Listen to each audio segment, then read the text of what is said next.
सचिन पंडित जी मथुरा से। राधे राधे महाराज जी। महाराज जी, हम अपना जीवन साथी स्वयं चुने और शादी होने तक पवित्रता के साथ रहें तो क्या ये गलत है या सही? बहुत सुंदर है, बहुत सुंदर है। दोनों शादी जब तक ना हो तब तक ब्रह्मचर्य से रहें, पर माता पिता का आशीर्वाद जरूर लें, माता पिता की अनुमति जरूर। जिस माँ ने तुम्हें गर्भ में 9 महीने रखा, तुम्हें पालन पोषण करके इतना बड़ा बनाया, उसके अधिकार को मत छीनिए। दोनों उन माँ पिता के चरणों में झुकिए कि हमने दोस्ती कर ली है और हम दोनों आजीवन के लिए पाणी ग्रहण करना चाहते हैं। आपकी अनुमति, आपका आदेश, आपका आशीर्वाद चाहिए, इतना जरूर करना चाहिए। ये जो आजकल के बच्चे हैं, मनमानी आचरण माता पिता की एक नहीं मानते हैं, वो बाद में दुख ही पाते हैं।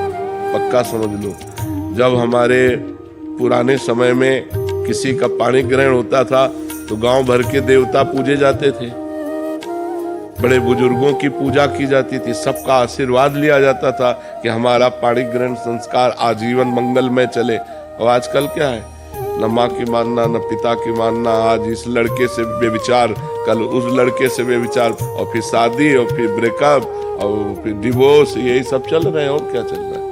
कहीं शासन नहीं, कहीं किसी तरह की मर्यादा नहीं, घर में किसी की आनी मानती नहीं है, न मानते हैं बच्चे तो आगे चलकर शराब पीते हैं, ड्रग्स, इधर उधर बेविचार। और अगर ब्याह कर दो तो भाग जाते हैं, अगर ब्याह कर दो तो डिवोर्स कर देते हैं। मेरी वाइफ डेली मेरे से मनी की घोषणा करते हैं, मैं महीने में भी पैसा देता हूँ, फिर नाम भी जप करता हूँ। जैसे आप बोल रहे थे अभी कि नाम भी जप कर रहे हो और किसी को दुख भी नहीं देना, मगर बीवी को पैसा नहीं देते तो वो भी दुख में जाएगा। नहीं, ऐसे नहीं उचित। हमारी अर्धांगिनी हो, हमें 100 रुपया मिलता है, आप जानते हो, 100 रुपये में परिवार भी चलाना, आपकी कामनाएं भी पूर्ण करनी है। आपको ऐसी कोई कामना नहीं करनी जो मैं अपनी स्थिति से कर्जा लूं या कुछ गलत करूं, ऐसा नहीं कर सकता। अर्धांगिनी वही है जो अपने पति के अनुसार चले, वो ऐसी कामना करेगी ही नहीं। वो तो कोशिश करेगी कि हम पति से कोई कामना न करें, उनके ऊपर कोई भार न पड़े, वो सुखी रहें, वो प्रसन्न रहें। ऐसी पत्नी मिलना बड़े भाग्य की बात है। आज का बहुत वातावरण गंदा होता जा रहा है।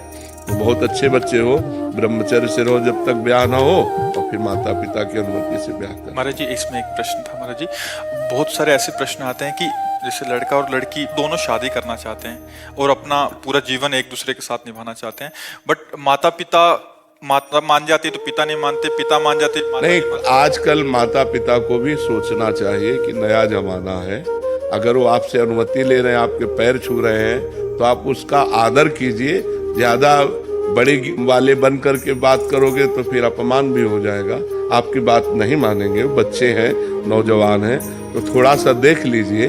माता पिता को भी चाहिए कि अगर बहू और बच्चा दोनों प्रेम करते हैं तो उसमें ये पक्ष नहीं देखना चाहिए, उसमें लड़ाई झगड़ा वाली बातें नहीं मन में लानी चाहिए कि अगर तुम इससे ब्याह करोगे तो हम तुम्हारा त्याग करते हैं, ऐसा वैसा। माता पिता कहते हैं कि हमें समाज का भय है, समाज कोई आज का समाज का तो भय रह ही नहीं गया है। वो माता पिता गलत कहते हैं, समाज का भय कहाँ रह गया? पूरे गांव में अगर एक आदमी शराब पी के आता था तो जुतियाया जाता था। आज घर घर शराब रखी है, और अगर आपके घर में